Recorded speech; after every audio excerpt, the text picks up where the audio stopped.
आता काय होईल हा प्रश्न तुमच्या मनात आहे. अर्थात तो माझ्याही मनामध्ये असल्यामुळे मी त्याचा शोध माझ्या नेहमीच्या प्रथेप्रमाणे काही नेते, काही पत्रकार, संपादक, चॅनलशी अनेकांशी गप्पा मारून चर्चा करून आता काय होईल, आता काय होईल. आणि मला त्या प्रश्नाचं जी काही उत्तरं मिळाली, कारण मी हा प्रश्न वेगवेगळ्या संदर्भामध्ये वेगवेगळ्या अँगलनी विचारला, तर त्यामुळे वेगवेगळ्या अँगलनी त्याच्यामध्ये मला त्याची उत्तरं मिळाली. तर ती मी आता तुमच्याशी शेअर करतो आणि तुम्हाला आवडतील ती. तुम्हाला असं वाटेल हां, हे प्रश्न माझ्या मनात होते आणि अनिलजीने आज या प्रश्नांची मला उत्तरं दिली. I am thankful to Anil Thatte, असं तुम्ही म्हणणार नक्की. कसं आहे ना, पहिला प्रश्न असा आहे की आता संसदेचं अधिवेशन आता चालू होईल. गृहीत धरा, समजून चला, कुठल्याही परिस्थितीमध्ये आज सोमवार आहे, कुठल्याही प्रकारचं कामकाज विरोधक म्हणजे काँग्रेस आणि इंडिया आघाडीचे घटक पक्ष होऊ देणार नाहीत. याचं कारण कसं आहे की आधी ते धर्मेंद्र प्रधानांच्या राजीनाम्याकरता अडून बसले होते, चिडून बसले होते, रुसून बसले होते, रागावून बसले होते, प्रक्षुब्ध होते, रस्त्यावर आले होते. एवढा सगळा दंगा राडा त्यांनी केला. पण आता ह्या तुमच्या धर्मेंद्र प्रधानचा राजीनामा हा विषय राहिलेला नाही आहे. पण मग विषय संपले का भांडायचे? संसदेचं कामकाज बंद पाडायचे विषय संपले का? नाही ना. संसदेचं कामकाज बंद पडल्याशिवाय ती बातमी होणार नाही, तो प्रक्षोभ प्रगट होणार नाही, सरकारवर गालीगलोच करता येणार नाही, सरकारला अडचणीत पकडल्यासारखं होणार नाही, सरकारला कामकाज नाही करता येते अशी वातावरण तयार होणार नाही. थोडक्यात स्पॉइलिंग द गेमसाठी आज संसदेचं कामकाज होणार नाही. हा 11 वाजले जातं त्यावेळेला मी व्हिडिओ करतोय. त्यामुळे यानंतर काय होणार आहे मी तुम्हाला सांगतोय. याचं कौतुक तुम्ही माझं संध्याकाळी 5 वाजता करा की ज्यावेळेला ते संसद परत आज तहकूब 3-4 वेळा तहकूब. आणि हे खरं म्हणजे आज सरकारने एक चांगली भूमिका घेतली आहे, चांगला डाव टाकला आहे असं म्हणा की त्यांनी परीक्षा सुधारणा विधेयक आज ते आणतायत की जे विद्यार्थ्यांच्या हिताचं आहे आणि विद्यार्थ्यांची ती मागणी आहे. किंबहुना हा जो सगळा असंतोष या अभिजित दिपकेच्या आंदोलनातून निर्माण झाला, झेन जीच्या सारख्या प्रकरणात निर्माण झाला, त्याचं सोल्युशन देणारं असं एक विधेयक आज सादर करतात. इन द ड्यू कोर्स किंवा एक न्याय व्यवस्था जर म्हटलं किंवा समयाची मांग, काळाचा गरज, म्हणजे आज याला विरोधी पक्षांनी टीका करा, टिप्पणी करा, सूचना करा, पण हे विधेयक पास होईल असं बघायला पाहिजे. पण विरोधकांना विधेयक पास होऊन विद्यार्थ्यांचं भलं होण्यामध्ये इंटरेस्ट नाहीच आहे.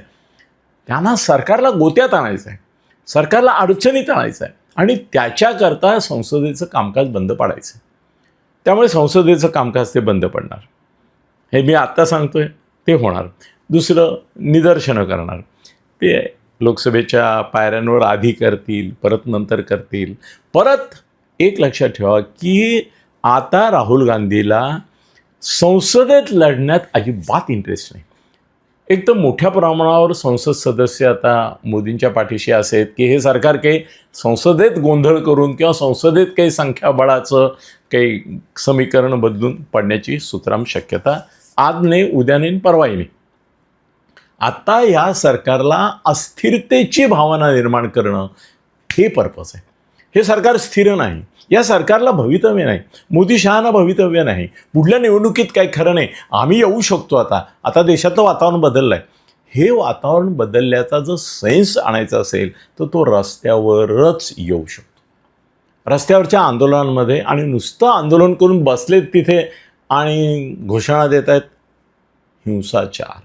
त्यामुळे यापुढे तुम्हाला काँग्रेसवाले, इथे आपल्या महाराष्ट्रामध्ये विचार केला तर ठाकरे बंधू आहेत, आणखीन काँग्रेस आहे महाराष्ट्रामध्ये, आता राष्ट्रवादी काँग्रेस दोन्ही बहुतेक आता वेळ लागेल, त्याला थोडं मध्ये वेळ जाईल, आता या सगळ्या वातावरणात नाही होणार आहे. पण आहे ते सौम्य. शेवटी शरद पवारांनी श्रेय घेतलं ना की मीच सांगितलं होतं मोदींना, मी गुरु आहे व्हॉट एव्हर इट इज. तर संसदेबाहेर आता ही लढाई काँग्रेस नेण्याचा प्रयत्न करेल आणि काँग्रेस कुठल्याही परिस्थितीमध्ये तुम्हाला दिसेल की संसदेबाहेर ही लढाई करते. म्हणजे आजपासून रस्त्यावर तुम्हाला केवळ दिल्लीमध्ये नाही तर ठिकठिकाणी दंगे करण्याची प्रवृत्ती आणि प्रकार दिसणं. दुसरी एक गोष्ट आता सांगितली पाहिजे की हा एक संसदेतल्या याचा मुद्दा झाला.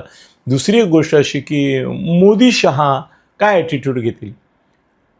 एक शक्यता अशी आहे की ते जे लोकसभेचे अध्यक्ष आहेत किंवा राज्यसभेचे आपले सभापती जे असतात त्याला असं सांगतील की तुम्ही 2-3 वेळा तहकूब करा, नंतर वॉर्निंग द्या की जे वेलमध्ये येतील आणि गोंधळ करतील त्यांना मी नेम करीन, त्यांचं नाव घेऊन मी त्यांना ह्या सभागृहाचं अधिवेशन संपेपर्यंत सदस्यत्व त्यांचं स्थगित करेन.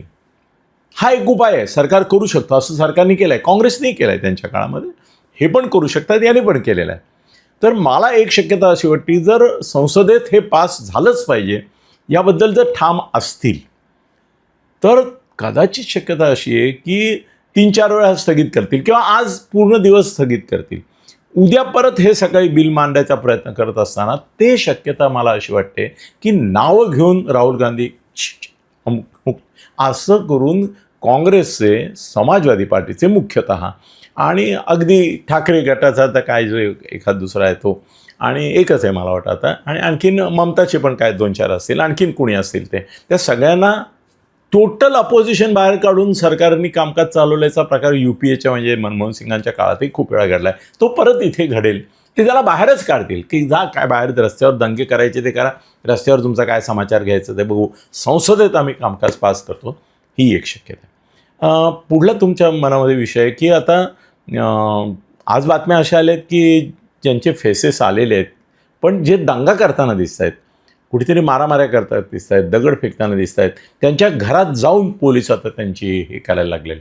सरकारने काय म्हटलं आहे की आम्ही खटले मागे घेऊ, आम्ही FIR रद्द करू, ते करणार. पण तुम्ही एक लक्षात ठेवा की उद्या जर कोर्टामध्ये कुणी याचिका केली की यांनी तर पोलीस व्हॅन जाळलेली आहे, यांनी पत्थरबाजी नुसती नाही केलेली तर घायाळ केलेलं आहे आणि तरी त्यांना केवळ सरकार राजकीय सोयीकरता त्यांचे खटले मागे घेत आहेत, त्याला आम्ही चॅलेंज करतो. तर कोर्ट आत्ता लक्षात ठेवा, सुप्रीम कोर्टाच्या न्यायमूर्तींच्या त्या कॉक्रोचच्या विधानातून हे सगळं पेटलं आहे. कसं आहे ना, सुप्रीम कोर्टावर कोणाला अशी टीका करायचा न्यायालयीन अवमानाचा भानगडीमुळे करता येत नाही आहे. पण याला खरं म्हणजे धर्मेंद्र प्रधानांच्या राजीनाम्यापेक्षा चीफ जस्टिस ते सूर्यकांत त्यांचा राजीनामा मागण्याची गरज होती, कारण त्यांनी कॉक्रोच म्हटलं, त्यातून कॉक्रोचचे ते एक त्यांनी मेम तयार केलं, त्याच्यातून हे आंदोलन उभं राहिलं, त्यातून ही झुरळ पार्टी आली वगैरे वगैरे. खरं म्हणजे या सगळ्याची खरं नैतिक जबाबदारी आहे ना ती चीफ जस्टिसवर आहे. पण त्यांना तसं करता येत नाही, बोलता येत नाही, त्यामुळे तो राग वड्याचं तेल वांग्यावर. खरं म्हणजे काय म्हणतात, अपराध कुणी केला आणि शिक्षा कोणाच्या कपाळी, असं झालं आहे. खरं म्हणजे हा चीफ जस्टिसवर सगळा रोख असायला हवा होता. पण सुप्रीम कोर्ट आहे, ते सुप्रीम आहे, ते काही तुम्हाला उचलून काही करू शकतं, म्हणून त्यांच्यावर न करता इकडे केलं गेलं. आता या पुढल्या काळामध्ये कॉक्रोच पार्टीच्या संदर्भातली काही 1-2-4 भाकी तुम्ही सांगतो. पहिली गोष्ट, हा टायफॉइडने आजारी असल्यामुळे तो थोडे दिवस त्याला विश्रांती घेण्याची गरज आहे. पण त्यांनी एक जाहीर केलं की देशभर सभा घेणार. देशभर जर तो सभा घेणार असेल तर कालांतराने याचं राजकीय पक्षात रूपांतर तो करेल. तो कुठल्या पक्षात जाईल असं वाटत नाही, कारण आता तो स्वयंभू नेता झाला आहे, स्वावलंबी नेता आहे. आता तो स्वतःच्या बळावर जर काही करू शकत असेल तर तो आज झेंजीला बरोबर घेऊन, आणि तो जिथे जाईल तिथे आता झेंजीची गर्दी होणार आहे गृहीत धरा, कारण तो हिरो आहे नॅशनल. आता बरोबर आहे, तो नॅशनल हिरो आहे. तो ज्या गावात जाईल त्या गावामध्ये प्रचंड गर्दी होणार, प्रचंड तरुणाई जमा होणार. मग ती एक त्याला हे चढेल. मग तो म्हणेल की मी काँग्रेसवाल्यांनाही जुमानत नाही, कारण काँग्रेसवाल्यांनी त्याला नाहीतरी कॉपरेशन दिलेलंच नाही आहे, आणि इतरही कुठल्या पक्षाचा थप्पा बसवला तर मग मुलं मायापासून दूर होतील, तर मी माझा पक्षच मोठा करतो, असं तो करू शकतो. येत्या आता काही राज्यात निवडणुका आहेत, त्याच्यामध्ये तो उतरतो का नाही हा भाग वेगळा, कदाचित उतरेल, पण आता सांगणं अवघड आहे. पण तो राजकीय पक्षात आज ना उद्या रूपांतरित स्वतःला करणार, तो नेता होणार. तो दुसरा केजरीवाल जन्माला घातलेला आहे आता आपण. हे गृहीत धरा. तर त्यामुळे आज जरी तो काही म्हणाला की आम्ही राजकारण करणार नाही, राजकारणात जाणार नाही, तर तो राजकारणात जाणार. एवढा पाठिंबा मिळाल्यानंतर आणि एक कंप्लीट जनरेशन बरोबर आल्यानंतर कोणीही जाईल आणि ते गैर काही नाही आहे. त्याचा फटका ॲक्च्युली तो जर मोठा झाला किंवा त्याचा पक्ष मोठा झाला किंवा त्याच्या पक्षामागे तरुण गेले, तर त्याचा फटका भारतीय जनता पक्षाला एक 10-15% पडला, तर विरोधी पक्षांना की जे परत या असंतोषावर लक्ष ठेवून आहे त्यांना 50-60% पडेल. त्यामुळे भारतीय जनता पक्षाला पण याने पक्ष काढला आणि या काँग्रेस आणि सगळ्या इतर प्रतिस्पर्धी पक्षांना शह दिला तर आवडणार आहे, ते त्याला मदत करतील. अशी करतात ना, मनसेला मदत केली होती ना राष्ट्रवादी काँग्रेसने. आर पाटलांनी मला सांगितलं होतं की राज ठाकरेंना आम्ही एवढ्याकरता मोठं करतो. ते ह्याच्यावेळेला निवडणुका जिंकल्या ना त्यावेळेची गोष्ट सांगतो तुम्हाला. तर अजूनही त्यांचा अजेंडा याला मोठं करणं हा असू शकतो. आताही त्यांनी कोऑपरेट बऱ्यापैकी केलं होतं, व्हॉट एव्हर इट इज. तर मला असं वाटतं की तो दूरचा प्रश्न झाला. आता वांगचूक बाहेर पडतील, गांधी समाधीला वगैरे जाऊन येतील. त्यांच्या विरुद्ध काही निदर्शनं वगैरे करणार नाही, कारण 26 दिवस त्या माणसांनी पुण्याही लावली म्हणून हा पक्ष इथपर्यंत आला. जर वांगचूक नसते तर या आंदोलनाचं काय झालं असं हा एक वेगळा विषय व्हिडिओचा.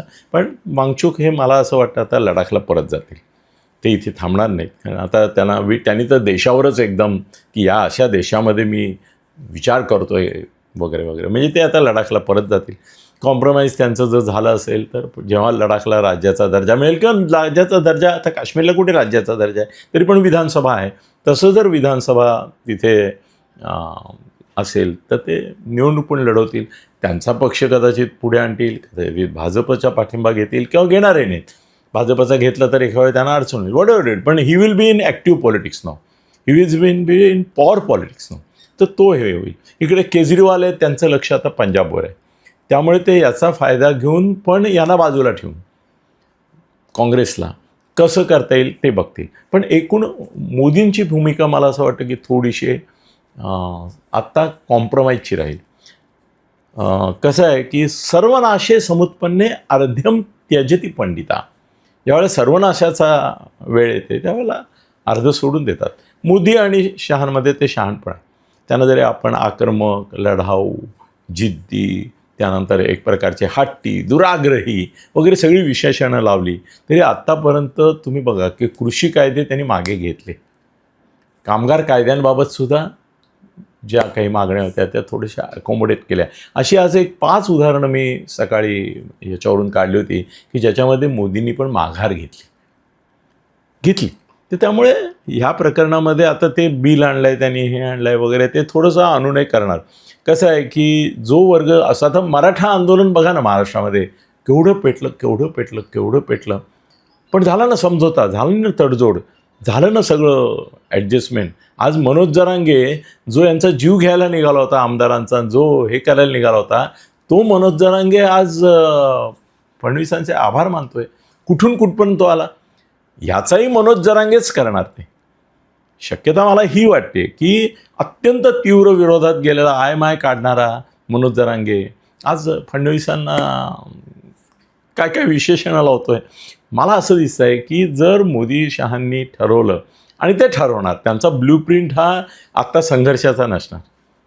ज्या पद्धतीने आता ते डील करतायत त्याच्यामध्ये ते मनोज जरांगे करायचा प्रयत्न करणार नॅशनल लेवलवर.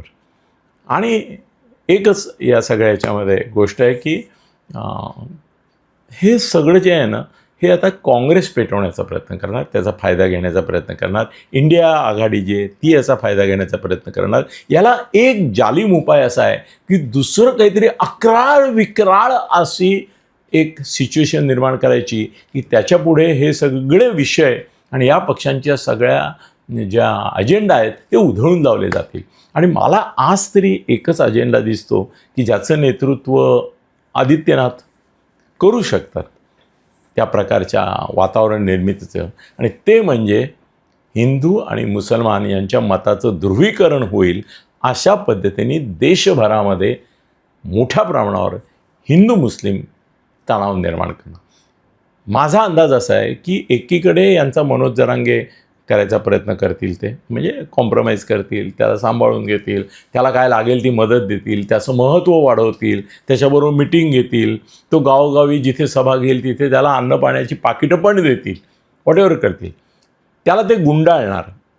आता त्याच्याशी धुंडाळून मुकाबला करण्याच्या ऐवजी ॲडजस्टमेंट करतील. लोकांमध्ये ते असा आभास पण निर्माण करतील की जे काय चाललंय ते आमच्याच आशीर्वादाने चाललं आहेच काही प्रमाणामध्ये, हे खरं आहे, पण अगदी आम्हीच त्याच्या मागे आहोत, केजरीवाल वगैरे काही नाही, तो आमचा माणूस आहे, असं थोडं वातावरण निर्माण करतील. आत्ता त्यांनी असं इनडायरेक्टली सजेस्ट केलंच आहे की त्याला तिथून येऊ देणं, त्याला हे सगळं करणं हे आम्हीच करतोय. पण ते लाठीमाराने फिसकटलं खरं. तो लाठीमार झाला नसताना त्या दिवशी तर हे झालं. जसं मनोज जरांगे, मी परत सांगतो की लाठीमार झाला नसता तर मनोज जरांगे हा फॅक्टर महाराष्ट्रात एवढा मोठा होत नव्हता. तसं तो लाठीमार होत नव्हता तर हा प्रश्न एवढा निकालाला जात नव्हता. व्हॉटेवर इट इज, त्याच्या संदर्भामध्ये मला असं वाटतं की त्यांनी पार्टी म्हणून मोठं व्हावं, पार्टी काढावी, मोठं व्हावं आणि या प्रस्थापित जे विरोधी नेते आहेत त्यांना पर्याय व्हावं. राहुलला पर्याय केजरीवाल होत नव्हता. केजरीवाल काय यांच्या बाजूने नव्हता, पण तो होत नव्हता, तो स्प्लिट करत नव्हता. पण हा मुलगा दिपके हा कदाचित राहुलला परस्पर पाहुण्याच्या हातून साप मारणे, हा पाहुणाच आहे कारण तिकडून आलेला आहे, अशी पॉलिसी आहे. पण मला असं वाटतं की मोदी शहा हे या अभिजित दिपकेला